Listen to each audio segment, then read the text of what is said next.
music plays a very important part in our lives. Either we're humming a tune the entire day, listening to music in the car, or just listening to music on our iPods. But music today seems to be getting more cutting edge as we go along. From tweaking basic vocals to even taking a regular DJ set and turning it into a live performance, there's just so much one can do these days to enhance the live music experience. The recently held Bacardi NH7 Weekender brought a lot of that together. Rachel Charles followed the cables to see how the intelligent music some of the artists were performing was produced.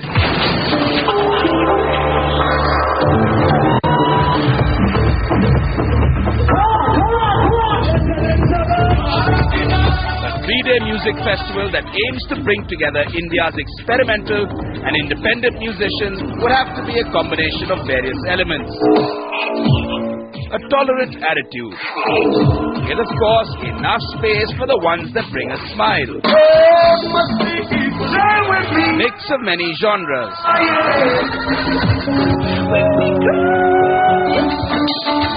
But each delivering a common feeling of musical euphoria and an increasing harmony between the raw beauty of live vocals and an accompaniment that's fast becoming a vital tool to share the stage with. That's what this year's Bacardi NH7 Weekender Music Festival in Pune was big on. Even seasoned rock artists like Pentagram seem to be bending the wire towards a more techie sound. The Assamese outfit East India Company kept tradition rooted in vocals, while the rest of their act was backed by some serious advancements in multi-layering and effects from behind the laptop screen. Even the internationally popular headliner Emotion Heap, who produces her own albums, was an example of how creatively produced sound crafting can take an otherwise simple artist places. I'm working on these things that I'm calling the magically musical gloves at the moment. I record by going da, da, and then another loop la, da, and then I can, add reverb by bringing my hands up and it sounds more like I'm a cathedral, or I can move the sound to the right by moving my hands to the right or to the left, or I can play drums by just going by moving my arms and hi-hat and cymbal, and I can play instruments in the air. So I'm trying to work on a on a way for the audience to kind of instinctively understand what's going on stage. But it was at the electronic and dub arenas that cutting-edge developments were booming. Some of India's finest electronic DJs were on the spin, but not with CDs or records. Live vocals, sampling, looping, creating fresh sound journeys on the spot. There was enough reason here for a traditional Indian mother to break her typecast impression of a DJ as a college dropout and accept any one of these guys as her daughter's groom. That reason comes alive best during sound check. Give me a little mix of the band.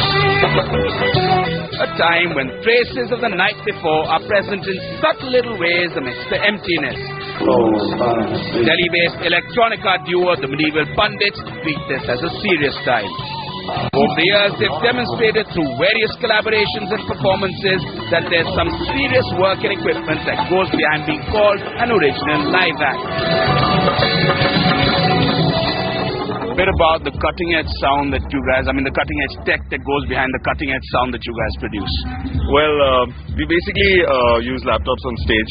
Apart from the fact that we obviously use a lot of computers while we record, on stage we're basically running two laptops, and with sound cards, we're running Ableton Live, the software which enables you to mix and match loops, throw sounds here and there, also take in a live mic or a live guitar or a live tabla and mess around with it. His laptop and my laptop are synced, so if he's playing a song, I can jump in with some loops on top of it or with some effects on top of it, and vice versa. If I'm streaming the song and going through the scene, he can come on with some beats or with voice echoes and filters and stuff like that.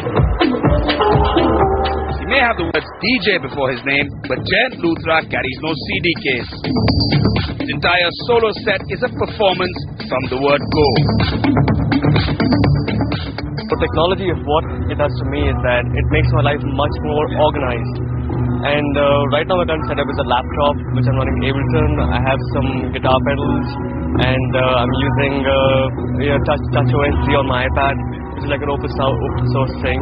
With a live set is that I'm actually feeling what the whole surround is like and what people are feeling, and I put in those elements as and when. Maybe I'll put the hi-hat on and I'll put it off. I'll put some effect on it, which a CD cannot do. It's a set song. You can't change anything in that.